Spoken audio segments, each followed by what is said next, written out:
Malayalam Bigg Boss season 7 live updation നോക്കാം. ഇന്ന് ഇവർക്ക് മോർണിംഗ് ടാസ്ക് കൊടുത്തിരുന്നത് ഒരിടത്ത് പറയുന്ന ടാസ്ക് ആയിരുന്നു. അതായത് ലൈവ് സ്റ്റോറി പറയാനുള്ള ടാസ്ക്. എല്ലാവരും കൂടി ഇന്ന് സ്റ്റോറി പറയാൻ വേണ്ടി തിരഞ്ഞെടുത്തത് നമ്മുടെ അനീഷിനെയാണ്. അനീഷിൻ്റെ കഥയും അനീഷിൻ്റെ വയസ്സുമൊക്കെ അറിയാൻ വേണ്ടി എല്ലാവരും കാത്തിരിക്കുകയാണ്. അനീഷ് എന്തായാലും നമ്മൾ ഉദ്ദേശിച്ച ആളല്ല. ഇവിടെ കാണിക്കുന്ന ഓരോ കാര്യങ്ങളും അനീഷ് വ്യക്തമായ പ്ലാനിങ്ങോടുകൂടി തന്നെയാണ് ചെയ്യുന്നതെന്ന് ഇന്ന് നമുക്ക് അനീഷിൻ്റെ സ്റ്റോറി കേട്ടപ്പോൾ മനസ്സിലായി. അനീഷിന് 39 വയസ്സാണ്. തൃശ്ശൂർ ജില്ലയിലാണ് അനീഷിൻ്റെ വീട്. അനീഷിൻ്റെ ഫാമിലിയിൽ 4 പേരാണ്, അനീഷിനെയും കൂടി ചേർത്ത്. അച്ഛൻ, അമ്മ, അനീഷിനൊരു ബ്രദറാണുള്ളത്. അനീഷിന് സംസാരിക്കാൻ വേണ്ടി കിട്ടിയ 3 ടോപ്പിക്കുകൾ: 1 അച്ഛൻ, 2 കുട്ടിക്കാലം, 3 പ്രൊഫഷണൽ ലൈഫ്.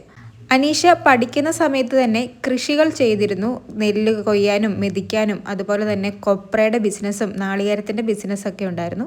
പിന്നീട് കോളേജിൽ വെച്ച് ഒരു പ്രോഗ്രാമിൽ പങ്കെടുക്കുകയും ആ പ്രോഗ്രാമിൽ അനീഷിൻ്റെ ടീമിന് സമ്മാനം ലഭിക്കുകയും ചെയ്തു.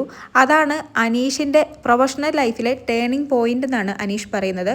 ആ പ്രോഗ്രാമിലൂടെ ആ സമയത്തെ പ്രമുഖ ഒരു ചാനലിലെ ന്യൂസ് റീഡറും ആങ്കറുമായി 2-2.5 വർഷമാണ് അനീഷ് ജോലി ചെയ്തത്.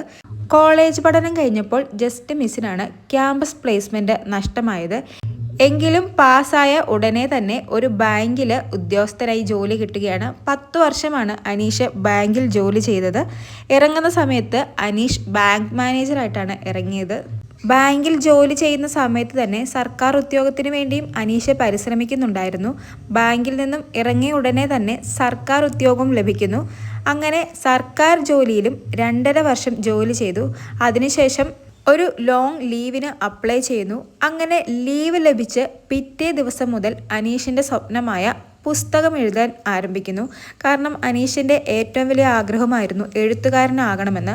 പക്ഷെ പലരും ഒരു ബുക്ക് എഴുതണമെന്ന് പറഞ്ഞപ്പോഴും സമയമില്ലാത്തത് കൊണ്ടും ഫിനാൻഷ്യൽ സ്റ്റെബിലിറ്റി ഇല്ലാത്തത് കൊണ്ടും നീട്ടി വെച്ചിരുന്നൊരു കാര്യമായിരുന്നു. എന്തായാലും ലീവ് കിട്ടിയ പിറ്റേ ദിവസം മുതൽ അതിനുവേണ്ടിയുള്ള പരിശ്രമത്തിലായിരുന്നു. പിന്നീട് അനീഷ് പറയുന്നത്, ലീവ് കിട്ടിയ പിറ്റേ ദിവസം മുതൽ ദിവസവും 4 മണിക്കൂറുകൾ മാത്രമാണ് അനീഷ് ഉറങ്ങിയിരുന്നത്. ബാക്കി സമയമെല്ലാം പുസ്തകം എഴുതുന്നതിന് വേണ്ടിയാണ് അനീഷ് ചെലവഴിച്ചത്. എന്തായാലും അങ്ങനെ അനീഷിൻ്റെ ആദ്യ പുസ്തകം പുറത്തിറങ്ങി. പുസ്തകത്തിൻ്റെ പേര് അനീഷ് പറയുന്നുണ്ടെങ്കിലും നമുക്ക് ലൈവിൽ അത് കേൾക്കാൻ സാധിക്കുന്നില്ല. മ്യൂട്ട് ചെയ്താണ് കേൾപ്പിക്കുന്നത്. 2ാമത്തെ പുസ്തകം എഴുതിയതിന് ശേഷമാണ് അനീഷ് ബിഗ് ബോസിലേക്ക് എത്തിയിരിക്കുന്നത്. ഇവിടുന്ന് ഇറങ്ങിയാൽ ഉടനെ തന്നെ 2ാമത്തെ പുസ്തകത്തിൻ്റെ പ്രകാശനവും ഉണ്ടായിരിക്കുമെന്നാണ് അനീഷ് പറഞ്ഞിരിക്കുന്നത്. ബിഗ് ബോസിലേക്കും കൂടി വരുന്നതിന് വേണ്ടിയാണ് അനീഷ് ലോങ് ലീവ് എടുത്തിരിക്കുന്നത്. കാരണം അനീഷിന് കുറച്ച് പബ്ലിസിറ്റി ആവശ്യമാണ്. അത് അനീഷ് എന്ന എഴുത്തുകാരനെ സഹായിക്കുമെന്നാണ് അനീഷ് പറയുന്നത്. എന്തായാലും അനീഷിൻ്റെ സ്വപ്ന സാക്ഷാത്കാരത്തിന് വേണ്ടിയാണ് അനീഷ് ബിഗ് ബോസിലേക്ക് എത്തിയിരിക്കുന്നത്. എന്തായാലും അനീഷ് നമ്മൾ ഉദ്ദേശിച്ച ഒരു വ്യക്തിയല്ലെന്ന് എല്ലാവർക്കും അനീഷിൻ്റെ സ്റ്റോറി കേട്ടപ്പോൾ മനസ്സിലായി. കൂടുതൽ ലൈവ് അപ്ഡേറ്റ്സുകളുമായി വീണ്ടും വരാം.